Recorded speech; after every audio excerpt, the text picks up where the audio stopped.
Bienvenue sur Mind Boost Parents, la chaîne qui t'aide à comprendre ton enfant et ton propre cerveau.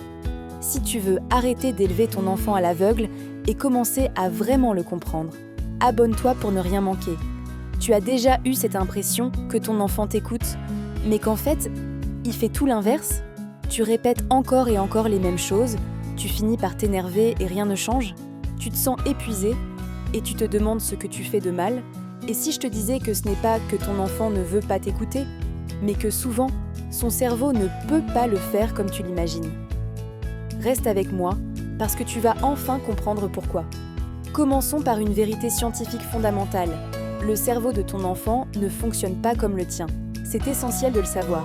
Avant l'âge de 25 ans, le cerveau humain n'est pas totalement développé. Chez ton enfant, une zone clé, le cortex préfrontal, est encore en pleine construction. C'est le centre de contrôle de la concentration, de la planification, de la prise de décision et de l'inhibition des impulsions. C'est la partie du cerveau qui permet de se dire « Ok, maman me demande de ranger ma chambre, je vais arrêter de jouer, planifier les étapes, ramasser les Legos, puis les livres, puis mettre les vêtements sales dans le panier. » Mais chez lui, cette tour de contrôle est en travaux. Les connexions ne sont pas encore stabilisées. Alors, quand tu lances une consigne comme « range ta chambre » ou « reste calme », tu t'adresses à une partie de son cerveau qui n'est pas encore complètement câblée pour exécuter la tâche de manière fluide et immédiate. Il n'est pas insolent. Son cerveau est juste en développement. Maintenant, ajoutons une autre couche de complexité, le cerveau émotionnel. Lorsqu'un enfant se sent frustré, en colère, stressé ou même juste très fatigué, c'est une autre partie de son cerveau qui prend le contrôle. Le système limbique, son cerveau émotionnel.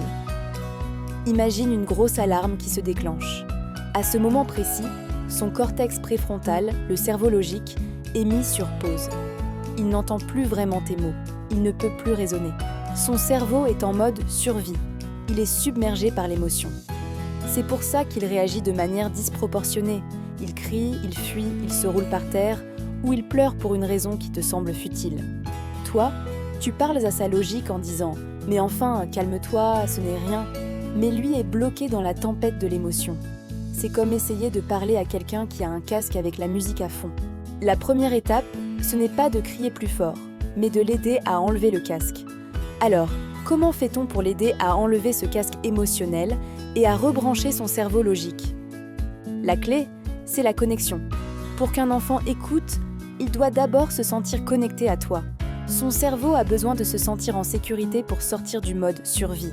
Avant même de donner une consigne, crée le lien. C'est simple, mais ça change tout. Baisse-toi à sa hauteur pour être au même niveau que lui. Regarde-le dans les yeux avec bienveillance. Touche doucement son épaule ou sa main. Prononce son prénom avec douceur. Ces gestes envoient un signal puissant à son cerveau. Je suis là, je te vois, tu es en sécurité avec moi.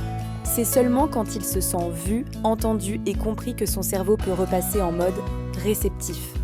La connexion avant la correction, toujours. Beaucoup de parents, moi la première, tombent dans des pièges qui, sans le vouloir, bloquent complètement l'écoute de nos enfants. Reconnais-tu certaines de ces situations? Premier piège, donner trop d'ordres à la fois. Mets tes chaussures, prends ton sac, n'oublie pas ton manteau et dépêche-toi. Le cerveau de l'enfant, qui ne peut traiter qu'une information à la fois, sature et se bloque. C'est l'équivalent d'un bug informatique. Deuxième erreur fréquente. Parler pendant que l'enfant est concentré sur autre chose, comme un dessin animé ou un jeu.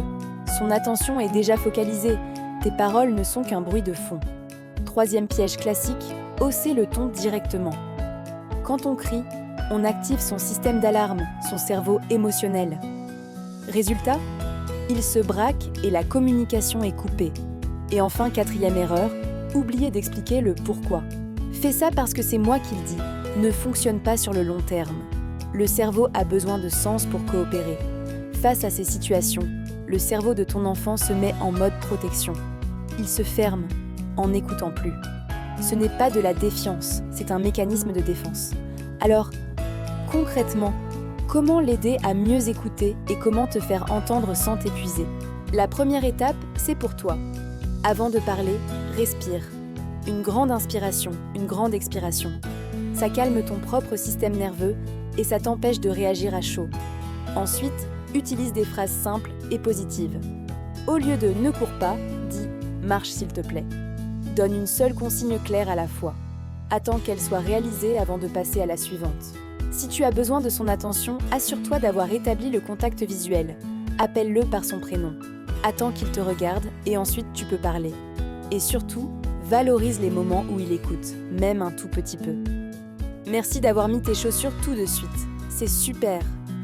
Le cerveau de l'enfant, comme le nôtre, apprend par la répétition et la récompense positive, pas par la peur ou la critique. Souviens-toi de cette phrase. Ce que tu cultives le plus souvent par ton attention et tes réactions, c'est ce qui grandit. Cultive la coopération, pas le conflit. Ton enfant n'a pas besoin d'un parent parfait qui ne fait jamais d'erreur. Il a besoin d'un parent conscient. Un parent qui comprend que derrière un comportement difficile, il y a souvent un cerveau en développement qui fait de son mieux. Si tu veux continuer ce voyage fascinant et mieux comprendre comment fonctionne son cerveau, et le tien par la même occasion, abonne-toi à Mind Boost Parents pour ne manquer aucune vidéo. Ça m'aide énormément et ça te garantit d'avoir des outils concrets chaque semaine. Et maintenant, c'est à toi. Laisse un commentaire pour me dire dans quelle situation précise ton enfant ne t'écoute jamais. Je lis tout le monde et ça m'aide à préparer les prochains sujets. Et si tu penses qu'un autre parent pourrait bénéficier de ces conseils, partage-lui cette vidéo. On se retrouve très vite pour un nouveau voyage dans le cerveau des parents. Merci d'avoir été là et à bientôt sur Mind Boost.